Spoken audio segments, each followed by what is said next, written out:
Bonjour à tous, ravi de vous retrouver dans Smart Job, votre rendez-vous emploi RH, débat, analyse, expertise et vos rubriques habituelles. Bien dans son job aujourd'hui, on s'intéresse à une étude mondiale. On fera évidemment un focus sur la France, sur les espoirs, les craintes des salariés ici en France et dans le monde. On en parlera avec Nicolas Bourgeois, associé Workforce chez PwC France et Maghreb. Il est notre invité. Le grand entretien avec une rentrée sociale, on peut le dire plus qu'en fanfare, et la place des partenaires sociaux dans le débat sur les retraites. Ça, c'est une question importante. On va en parler avec Cyril Chabagnier. Il fait sa rentrée ici dans notre émission, président de la CFTC, reçu d'ailleurs par le Premier ministre François Bayrou il y a quelques jours. On fera le point avec lui, évidemment, sur le climat social et puis sur les enjeux d'emploi aussi en cette année 2025. Et on terminera notre émission avec Fenêtre sur l'emploi. Le secteur de l'énergie recrute, notamment le secteur du gaz. On en parlera avec Frédéric Martin, président de France Gaz. Voilà le programme. Tout de suite, c'est bien dans son job.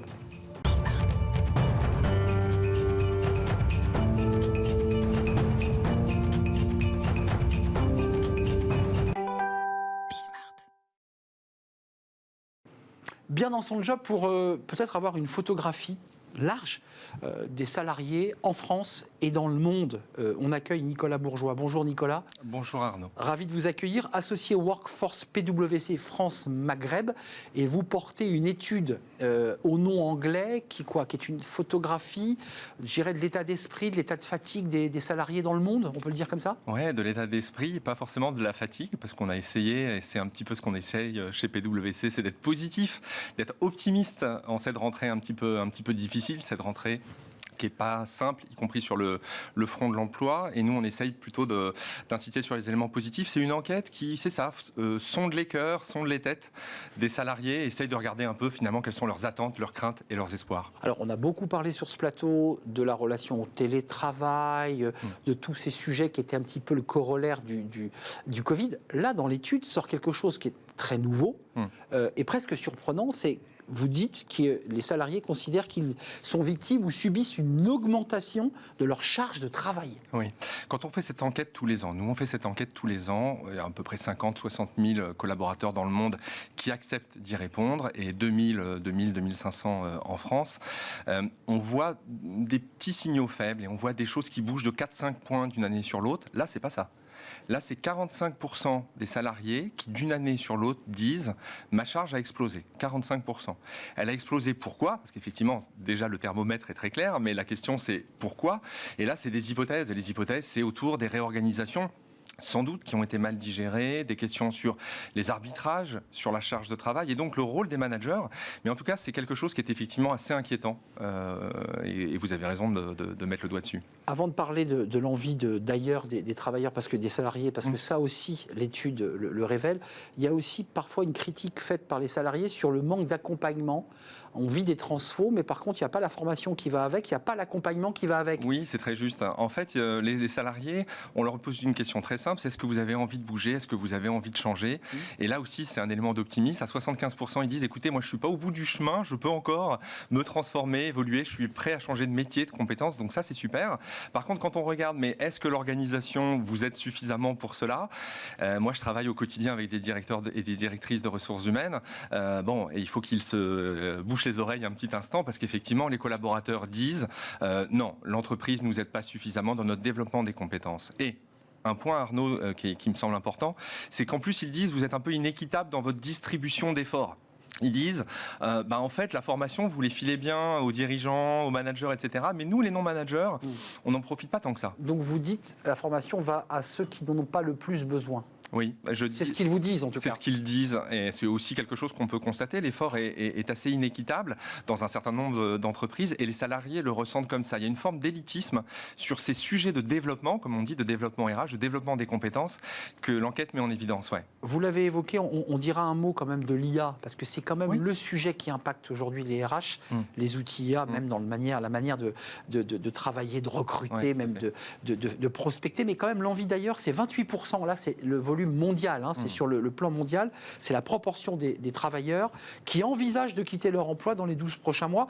C'est un chiffre inquiétant ou pas, 28% Je serais prudent dans ma réponse parce qu'en fait, quand on voit le chiffre effectivement que vous venez d'évoquer, on se dit quand même, c'est à nouveau la grande démission. On va nous refaire le coup de la grande démission d'il y a quelques années, de la sortie du Covid. Donc, Nous, très modestement, dans ces cas-là, quand on a un chiffre qui pose une question comme ça, on va discuter avec nos clients, nos partenaires, Ouais, et puis on leur donne le chiffre et eux-mêmes sont un peu surpris des réponses. Donc c'est peut-être que se joue autre chose, parce qu'en fait, eux ne constatent pas concrètement un départ massif des collaborateurs ou une envie de départ massive de l'ensemble de leurs salariés. Ils ne constatent pas ça.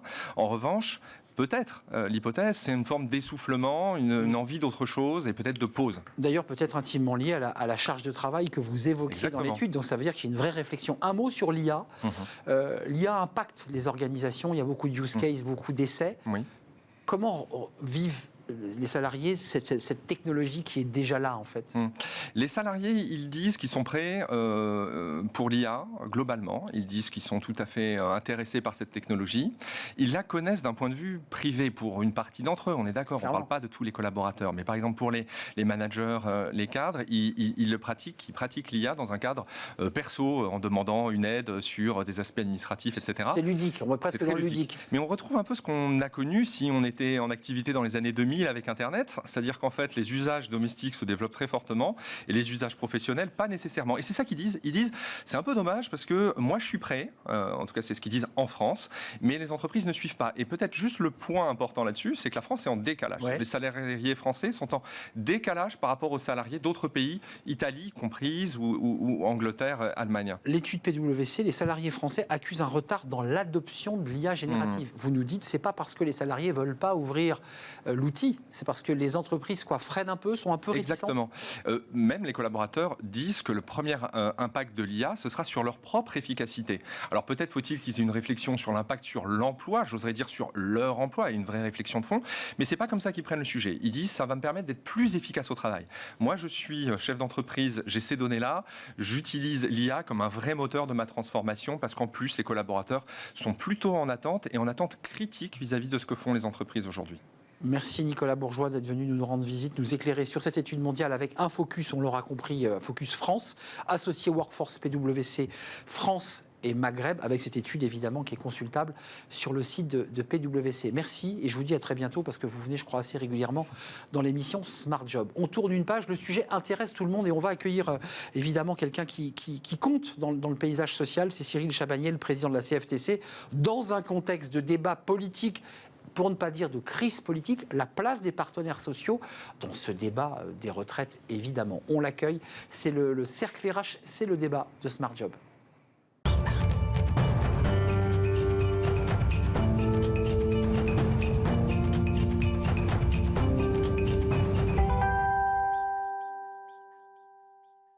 Le grand entretien, le cercle RH avec un représentant syndical, le président de la CFTC qui nous fait l'honneur de venir sur notre plateau, Cyril Chabagnier. Merci d'être avec nous. Bonjour. Bonjour, merci parce que évidemment, j'allais dire, la rentrée s'est accélérée pour les partenaires sociaux. On le sait, un débat, un maelstrom autour des retraites. J'ai le sentiment que la balle va revenir dans le camp des partenaires sociaux. François Bayrou aimerait vous faire renégocier dans un délai relativement court. Dans quel état d'esprit vous êtes? Parce qu'on vous a peu entendu, je dis vous, les partenaires sociaux, dans une séquence qui était excessivement politique, avec des positions très clivées. Les partenaires sociaux étaient un petit peu en retrait.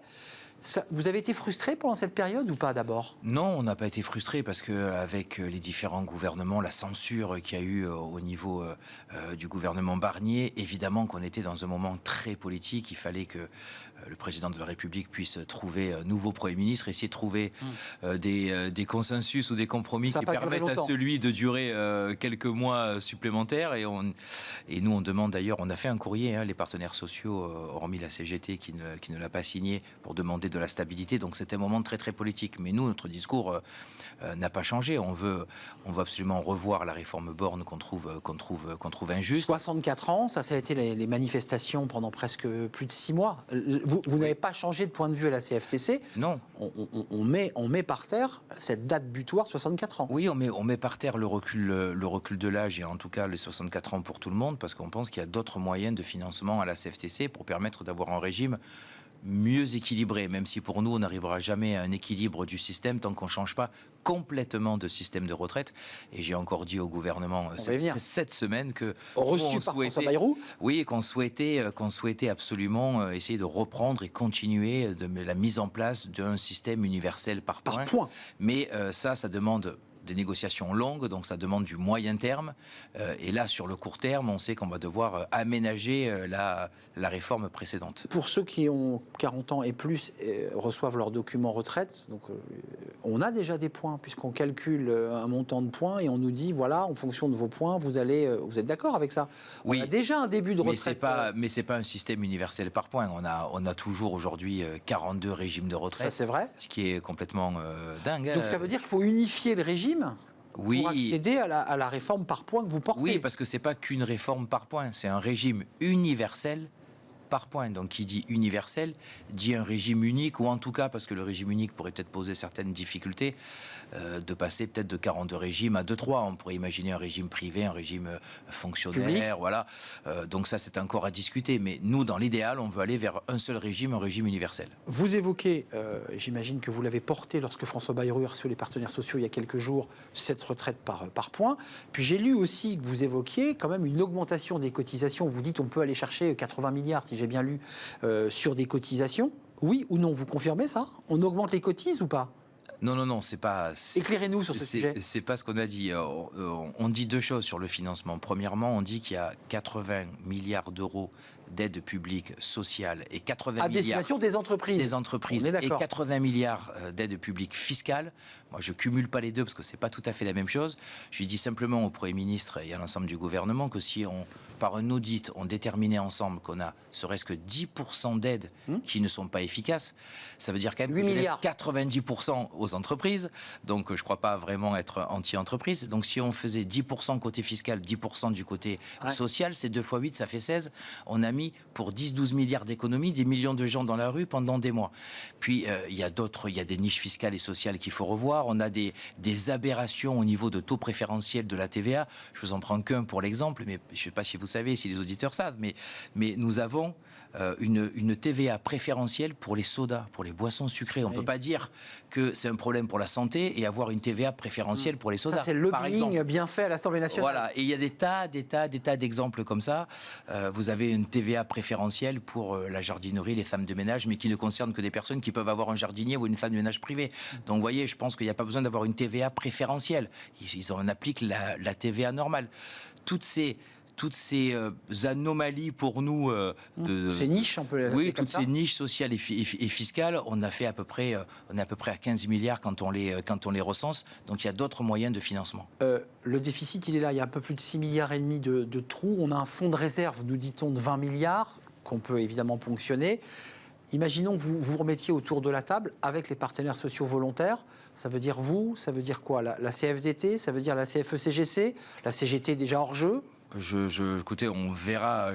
J'attends les déclarations de mes collègues, mais je pense quand même que la majorité d'entre nous iront autour de la table. On ne peut pas avoir dit pendant des mois que cette réforme était injuste et qu'on voulait la supprimer pour ne pas, aujourd'hui, alors qu'on a l'occasion de pouvoir non seulement en rediscuter, mais peut-être la modifier de manière conséquente. On ne peut pas rater cette opportunité-là. J'entends modifier, parce que certains portent déjà l'idée que lorsque les négociations pourront reprendre avec les partenaires sociaux, ça veut dire que la réforme Borne, elle part à la poubelle. Vous dites quoi? On modifie la base de Borne ou on réinvente une proposition innovante? Nous, on aimerait bien réinventer. Après, ça va dépendre du temps qu'on va nous laisser. Si le gouvernement nous laisse entre 3 et 4 mois, on ne pourra pas réinventer entièrement un système. Mais par contre, ce qui est très important, et je crois que c'est ça qui est le plus important, c'est qu'on a un Premier ministre qui nous dit « je vous redonne la main à vous, les partenaires sociaux », ça sera une véritable négociation, et je mets que 2 critères. Un, pour modifier, enfin en tout cas pour annuler la loi Borne, il faut que vous trouviez un accord majoritaire.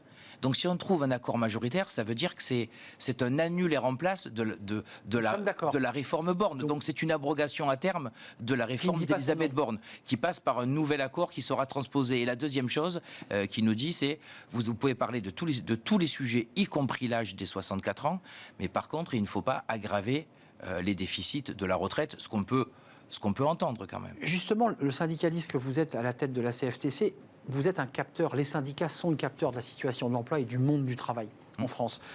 Auparavant, il y avait 4 salariés actifs qui finançaient un retraité. On est arrivé à 1,7. 1,7 salariés finance un retraité. Puis bientôt, on va être, je crois, si j'ai bien regardé, le corps à 1,2, 1,3. ce qui fait qu'on ne va plus pouvoir le financer, ce système. Est-ce que notre système par répartition est viable? Est-ce que vous le portez encore? Ou est-ce que vous dites qu'il faut peut-être imaginer un autre modèle? Et lequel? Alors, on continue à penser fortement à la CFTC que le régime par répartition est viable, mais il n'est pas viable dans les conditions actuelles. Nous sommes d'accord. Donc, il ne peut être que viable par la refonte totale, c'est-à-dire par une réforme systémique, et en particulier, parce que j'ai dit tout à l'heure, en mettant en place un régime universel par points. Il ne faut pas oublier que le régime privé est déficitaire, mais pas tant que ça. Si le régime privé, d'ailleurs, ne finançait pas une partie du public et une partie des régimes spéciaux, il serait pas beaucoup déficitaires. Donc déjà, l'État, avant de nous donner des leçons qui règlent leurs problèmes de leur côté, c'est une première chose. Mais c'est d'ailleurs la raison principale pour laquelle on voulait une réforme systémique et arrêter tous les 4 ans, depuis 25 ans, de jouer toujours sur un critère paramétrique qui est soit l'âge, soit la durée de cotisation, soit éventuellement baisser les pensions, parce qu'on se rend compte que ça ne marche jamais, que tous les 4 ans, on a droit à une nouvelle réforme, que tous les 4 ans, c'est un drame social, que tous les 4 ans, il y a des millions de gens dans la rue. Donc, ce n'est pas viable. Donc, il faut vraiment changer de système. Ça demande du temps. En attendant ça, comme on ne pourra pas, malgré les efforts qu'on pourra faire, trouver un système équilibré, en tout cas qui s'auto-équilibre entre les cotisations et le paiement des retraites, il faut aller chercher de l'argent extérieur. Et c'est pour ça que je parlais peut-être de revoir certaines aides publiques, les de fameux revoir 80 milliards. certaines TVA, jouer sur la taxation des dividendes. On ne touche pas aux cotisations, on ne fait pas partie de ces syndicats qui disent... J'ai entendu des socialistes il y a quelques jours qui évoquaient l'idée d'un grand débat, d'une sorte de grand Grenelle autour des retraites, qui était évoqué par les socialistes qui ont négocié. Certains disaient, mais moi j'assume l'idée d'augmenter les cotisations. Est-ce que la CFTC dit, il n'y a peut-être pas le choix, il faut augmenter les cotisations? Ce qui hérisse les cheveux, évidemment, du patron du MEDEF, et vous le savez. Je vais vous répondre en 2 temps. On n'est pas favorable à l'augmentation des cotisations, et je pense que les salariés, mais aussi les entreprises, en tout cas les PME, les TPE, sont assez taxés comme ça, et les salariés n'ont pas à payer le prix d'une mauvaise gestion gouvernementale. Maintenant, il y a peut-être un sujet sur lequel on peut éventuellement discuter, c'est pour peut-être une augmentation des cotisations, ce qu'on appelle les cotisations après le pass sécurité sociale. C'est-à-dire que ça concerne des revenus qui sont déjà confortable, on va dire, voilà. Donc dans ce cas précis-là, parce qu'en fait vous payez des cotisations sur la base et puis des cotisations supplémentaires. Absolument. Voilà, sur la partie cotisation supplémentaire. C'est quoi, c'est les salaires à plus de 5 000, à plus de... le pass de la sécurité sociale, je crois qu'il est à peu près à 4 000 euros par mois. Bon, ça nous rappelle François Hollande, vous vous rappelez. Mais après, on est riche à partir de 4 000 euros. Non, alors nous, c'est pas du tout ce qu'on dit, c'est absolument pas ce que j'ai dit. Mais je dis que s'il y avait des efforts à faire, et puis ça peut être aussi des efforts qui ne sont pas forcément les mêmes pour tout le monde, ça peut être progressif, ça peut être très peu, ou vraiment de manière symbolique, à 4 000, et puis après, à 5 000, 6 000, 7 000, 8 000, 10 000 euros, on peut augmenter. C'est un sujet, non pas que je dis sur lequel la CFTC a des propositions, je dis simplement que s'il fallait parler cotisation, et si on avait un peu cette obligation au bout d'un moment, la seule éventualité qui serait discutable, envisageable, serait celle-là. Sur cette question des cotisations, un mot sur l'emploi avant de nous quitter, parce que c'est important, il y a un lien direct, moins d'actifs pour financer nos retraites, un taux de chômage qui a progressé, et vous êtes le capteur, je le disais. Sur le front de l'emploi, on en est où? Parce que vous êtes au contact des entreprises, on nous annonce une rentrée compliquée, avec des entreprises qui ferment, une industrie qui ne se redresse pas. On en est où là sur le front de l'emploi? On en est sur... d'une façon très problématique, puisqu'il y a eu 66 000 fermetures d'entreprises, on a de plus en plus de plans sociaux qui sont mis en place, un chômage qui reste encore relativement bas, mais qui est reparti dans une courbe de progression, ce qu'on n'avait pas vu depuis quelques années. Donc les indicateurs ne sont pas bons. Et d'ailleurs, l'instabilité qu'il y a politique depuis 1 an n'arrange pas tous ces indicateurs. Évidemment qu'on est inquiet, qu'on accompagne les salariés de ces entreprises qui sont en difficulté. Et c'est pour ça d'ailleurs, et je voyais le ministre de l'économie ce matin encore, en lui disant qu'on fasse des efforts, parce que la CFTC est un syndicat, je crois, qui est prêt à entendre qu'un déficit de 6,1%, c'est pas très viable. Et en tout cas, ce n'est pas viable pour nos enfants. Et on est peu le syndicat de la famille. Ça a été vendu comme ça au début, vous vous rappelez quand même. Oui, je sais bien. Mais en tout cas, on peut entendre qu'il faut faire un effort. Mais c'est hors de question d'avoir une politique d'austérité parce qu'on est dans un moment compliqué et on a besoin d'avoir des investissements pour relocaliser, pour réindustrialiser. Évidemment. Grande promesse, mais qui n'est pas encore totalement faite. On a besoin d'investir massivement dans la transition écologique. On a besoin d'investir massivement dans l'intelligence artificielle, la transition numérique, où on a pris beaucoup de retard. Donc, on a des tas... On n'a plus les moyens, Cyril Chabagnier, de nos ambitions, celles que vous évoquez. On a pris du retard, mais il faut absolument essayer de compenser au maximum ce retard, et donc ça nécessite des investissements. Et puis surtout, la proposition aussi de la CFTC, c'est pas forcément de dépenser beaucoup moins d'argent public, c'est surtout de le dépenser beaucoup mieux. Et c'est là où on peut faire. Il y a beaucoup d'argent public. Le patron du MEDEF a dit on est biberonné en France par l'argent public. Il y a beaucoup d'argent public, mais il faut voir aussi le nombre d'argent public qui est donné pour des résultats qui sont insignifiants. Donc, Vous pensez à quoi, par exemple ? Il faut mieux, quand on donne de l'argent public, crédit emploi recherche, ou pour les investissements des entreprises, et qu'on permet à des entreprises d'utiliser ces crédits sans faire aucun investissement, ça pose quand même certaines questions. Par exemple, les dépenses de l'État. Nous sommes quand même dans un pays où il y a 1200 agences d'État. Je pense être quelqu'un plutôt bien informé. Personne n'y a touché, hein. Personne n'y a... Vous avez vu, hein, ça a été lancé il y a quelques mois. Oui, personne n'y a touché, mais je vous disais, je pense que vous et moi, on est plutôt bien informés. Je ne pense pas être capable d'en citer plus de 10 ou 12. Il y en a 1200. Donc on voit que l'utilité doit être hyper efficace, hyper pertinente. Avant de nous quitter, un mot sur la formation et l'alternance. Parce que certains indiquent, et on voit les chiffres, qu'une l'alternance est en train de tomber en désuétude. D'abord, l'État a fermé un peu le robinet. Il a eu raison ou pas ? Ou est-ce qu'on maintenait les aides aux entreprises d'accompagnement pour continuer à créer de l'alternance ? Parce que le sujet est posé. Il y a beaucoup de jeunes aujourd'hui qui nous regardent, ou de parents qui nous disent l'alternance, c'est fini, on n'arrive plus à trouver d'employeurs. Non, moi, je partage pas du tout cette analyse. C'est pas vrai. L'alternance est quelque chose qui marche encore aujourd'hui bien. On est passé en quelques années, c'est une grosse réussite syndicats et gouvernement, parce que des fois ça arrive.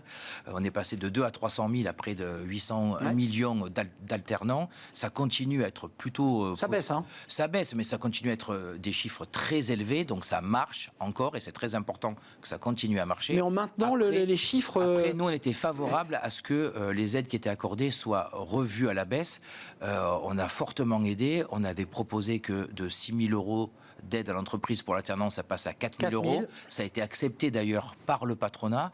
Ça reste fortement important. Moi, je serais allé un peu plus loin en faisant des différences selon le niveau d'études. On est d'accord. Parce qu'un alternant au bac et un qui a bac plus 5, c'est pas la même chose. Et d'ailleurs, un bac plus 5, quand il est en entreprise, il produit quasiment autant qu'un travailleur lambda. Je dis pas, il y avait pas un effet très loin. d'aubaine, en tout cas. Donc il y avait parfois quelques effets d'aubaine. On pouvait aller encore un peu plus loin.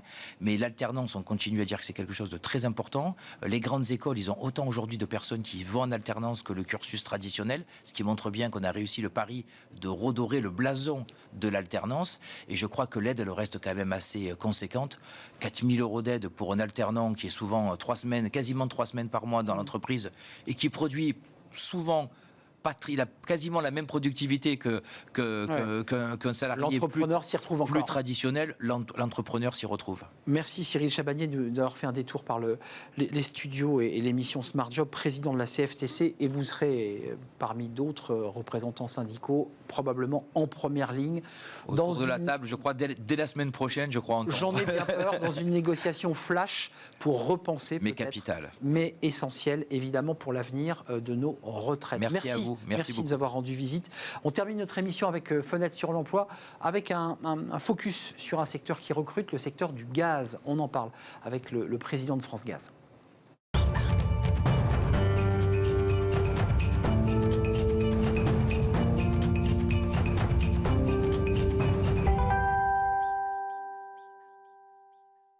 Et on termine notre émission avec Fenêtre sur l'emploi pour parler d'un secteur qui recrute. On n'en parle pas suffisamment, le secteur de l'énergie, d'une manière large, du gaz. On en parle avec Frédéric Martin, le président de France Gaz. Merci d'être avec nous parce que vous êtes un expert, hein, vous venez de GRDF, mais aujourd'hui vous portez cette présidence France Gaz. C'est plus de 50 entreprises, grosses entreprises, fédérations. Et fédérations. Et qui regroupent tous les métiers liés à l'énergie de manière globale? De manière générale, à tout ce qui touche au gaz, que ce soit le gaz fossile, les gaz verts, l'hydrogène, l'utilisation demain du CO2 biogénique. Donc c'est vraiment tout ce dont ont besoin nos entreprises et le secteur économique pour fonctionner. Alors on parle souvent du secteur de l'immobilier, du bâtiment, mais là vous avez 230 000 salariés dans ce secteur qui est colossal et vous allez accélérer parce que là vous lancez une campagne de recrutement qui est colossale, c'est 15 000 collaborateurs à trouver. On a fait une enquête il y a maintenant, on avait lancé une enquête en 2021 qui a donné lieu à la mise en place d'un site sur lequel on fait effectivement, on regroupe l'ensemble des offres d'emploi. Emploi, compétences, énergie. Emploicompétences.com, compétencesénergie.com, pardon. Et l'idée, c'est de mettre en valeur et de montrer toute la diversité des métiers de notre secteur. Et on en a en moyenne 15 000. Voilà. Et donc ça montre toute l'opportunité, le dynamisme de la filière, puisqu'on est en train de changer le monde de l'énergie. Hein. On se prépare à passer d'un monde qui est très ancien à un monde complètement décarboné à échéance 2050. Et on va avoir besoin de tout, et notamment d'hommes, puisqu'on va vraiment produire de plus en plus dans les territoires. Et pour ça, on a besoin avant tout de profils, j'allais dire, à la fois passionnés, qui veulent rester dans les territoires, qui ont envie de changer, et puis de faire changer le monde. Vous évoquez un sujet, donc allez sur le site compétencesénergie.com, parce que là, j'imagine qu'il y a l'ensemble des postes. Tout à fait. Et j'imagine des territoires sur lesquels les postes sont proposés. Mais il y a quand même l'idée aussi pour ces jeunes qui ne connaissent pas bien vos métiers, de redonner du sens. On en parle beaucoup. Et là, on est dans des métiers verts, on n'est pas quand dans le gaz dit polluant. Disons que depuis la Seconde Guerre mondiale, on a toujours été dans un monde de l'énergie qui avait tendance à se centraliser et j'allais dire à sortir un peu des territoires. Hein. Je rappelle qu'avant la Seconde Guerre mondiale, on était plutôt sur la production locale. Et on était sur une courbe de croissance, toujours plus, toujours produire plus pour consommer plus. Et là, depuis une dizaine d'années, on est dans une bascule où de plus en plus l'énergie va être produite dans les territoires. Retour en arrière en quelque sorte. Retour en arrière, retour aux sources. Et en même temps avec une objectivité, c'est-à-dire faire en sorte qu'on utilise au mieux l'énergie parce qu'on sait qu'elle est rare. Et donc, il va falloir remettre de l'énergie et des compétences sur les territoires. Juste un mot sur les compétences techniques, parce que travailler sur des métiers autour du gaz, ça oblige à des compétences. Vous avez les formations qui vont bien, vous avez des jeunes qui sortent d'école qui... L'ensemble de nos adhérents disposent de plateformes de formation. Bon, on parlait tout à l'heure de GRDF qui a mis en place, par exemple, une plateforme à hydrogène pas plus tard que la fin d'année dernière pour commencer à préparer les emplois dont on va avoir besoin post-2030, notamment sur l'hydrogène. Mais tous nos adhérents ont des accords, alors soit avec des plateformes métiers propres internes à leur entité, soit des accords de partenariat avec, j'allais dire, des écoles d'ingénieurs, des écoles, beaucoup de CFA également. On a des accords avec des CFA. Oui, bien sûr. Et on ne peut pas se permettre d'avoir un secteur ou une maille de l'ensemble de nos effectifs qui manque. Donc on a vraiment une approche très, très large concernant les compétences sur lesquelles on recherche. Avant de nous quitter, Frédéric Martin, la notion on change de métier, on dit qu'on va avoir 3 métiers. Est-ce que vous poussez la porte de France Travail en parlant des salariés qui n'étaient pas dans le secteur et en leur proposant des reconversions, une deuxième vie dans ce secteur qui recrute? Alors tout à fait, parce que la filière gaz est tellement large et offre tellement d'opportunités que justement il ne faut pas avoir peur. C'est-à-dire qu'on est sûr de rentrer, j'allais dire, sur un terrain de jeu qui est absolument fantastique. Ah oui, c'est sûr que là, donc si on y va en étant curieux d'abord, en voulant vraiment progresser, et en étant passionné, en voulant changer les choses, on a une panel d'opportunités. Oui, parce que le choix de métier, il faut le dire, est très large. Très, très large. Merci Frédéric Martin d'être venu nous rendre visite, président de France Gaz, des entreprises les plus grosses et les fédérations, avec les fédérations. Tout à fait. Je sais que je sens que vous y tenez beaucoup. Merci de nous avoir rendu visite, ces 15 000 emplois. Allez sur le site compétencesénergie.com. Là, il y a peut-être métier à votre goût. Je vous remercie. Merci à vous. Merci. Merci à mes invités. Merci à vous. Merci à votre fidélité. Merci à Xavier à la réalisation. Merci à Saïd au son aujourd'hui. Et merci évidemment à Nicolas Juchat, l'incontournable. Je vous dis à très bientôt. Portez-vous bien. Bye bye.